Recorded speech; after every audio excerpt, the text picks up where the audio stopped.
Why is a billionaire from New York who came down from an escalator, who was three times married and twice divorced, the most pro-life president in American history? Why is it that it took a billionaire from New York who was formerly a Planned Parenthood donating Democrat to put Gorsuch and Kavanaugh and 200 circuit court judges on the Supreme Court? Why is it that a guy that never served before in American politics was able to renegotiate NAFTA, get us out of the WTO, tell the WHO to go pound sand, tell the UN to go pound sand, renegotiate NATO altogether, get us out of the JCPOA, make sure those billions of dollars we sent Iran are not going there anymore, move the embassy to Jerusalem, recognize the Golan Heights, deregulate the American economy, make us energy independent, finally build the wall? Why is it that that guy did it?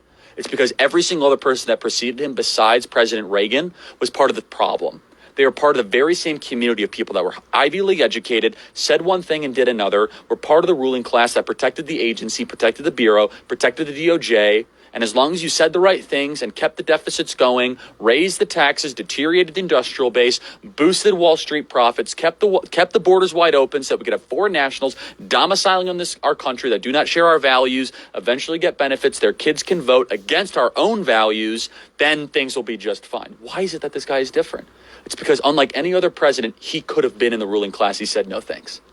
He had enough money to be in the ruling class. He's got more money than James Comey, Andrew McCabe, Peter Strzok, Smirk, his lover Lisa Page, and the person who probably published his book combined and multiplied times 100. He's the only president in modern history to have his own plane and actually go to probably a smaller plane when he becomes president of the United States. He's one of the only presidents that was a best-selling author, #1 TV show on The Apprentice, NBC, literally was in every single rap song, was glamorized. President Barack Obama said the American dream is to be what? Is to be Donald Trump. That's what he said the American dream was. Why is it that this guy's all of a sudden the populist hero? He's supposed to be part of the ruling class. It's because he's a defector from it. It's because he was in the dinners, he was in the cocktail parties, he heard the language, he heard the contempt that the ruling class, the Wall Street financiers, the Washington, D.C. lobbyists, and the Silicon Valley elites that he had to be around. He knew the contempt that they had for the plumber, electrician, the carpenter, the bricklayer, and the person building the very same buildings that he was financing. So he took the woman rink mentality, the philosophy that built that woman rink quicker and better than anyone could have imagined, despite the New York City bureaucracy and the municipal burdensome rules. And he said, I'm going to bring this to Washington, D.C., and I'm actually going to do something that a politician has never done before. I'm going to tell you the truth, no matter how brutal and honest it is. I'm going to do what I say I'm going to do. From the time he went down the escalator, he was the only person running for office that talked about China immigration, the two issues that are most affecting our country now. How was this possible? Because he listened to the very people the ruling class hated.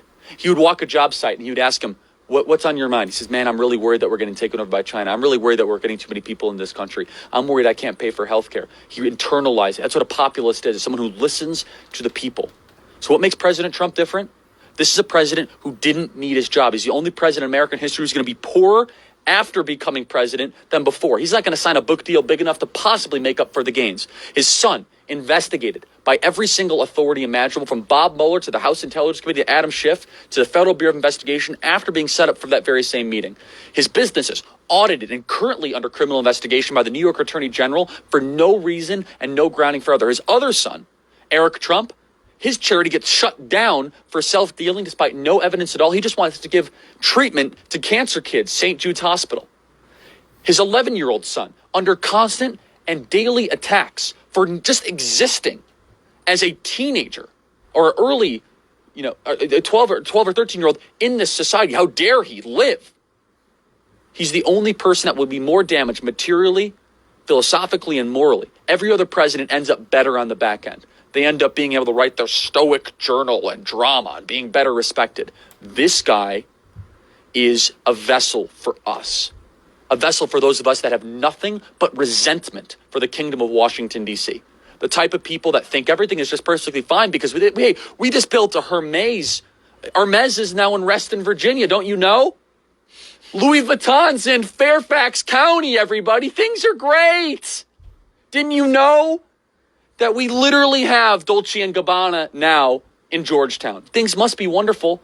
You go into Washington, D.C., the cranes are as far as you can possibly see. The construction cranes, they're trying to rebuild the Parthenon, the Giza pyramids quicker than anything I've ever seen. It's More construction happening in D.C. perpetually. Why? It's the only place in America. This is why 8 out of 10 of the wealthiest counties in America are around Washington, D.C. It's the only place in America where they get richer at gunpoint. They have a multi-trillion-dollar cash flow happening into their center, into their power structure every single year, not because we want it.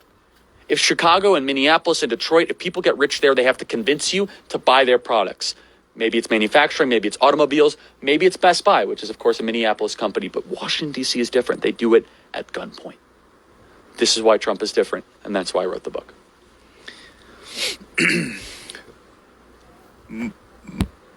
Market.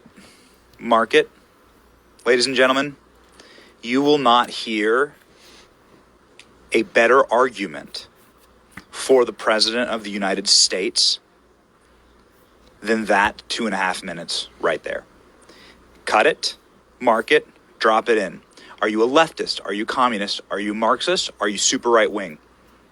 Doesn't matter. You can't disagree with that. That is the best argument you will ever hear, condensed, distilled like a proof alcohol into why Charlie Kirk believes in this president. And so if you're looking, look no further. That 2-minute clip right there. Well, thank you. Email us freedom@charliekirk.com. Here's one for you. Thank you, Benny.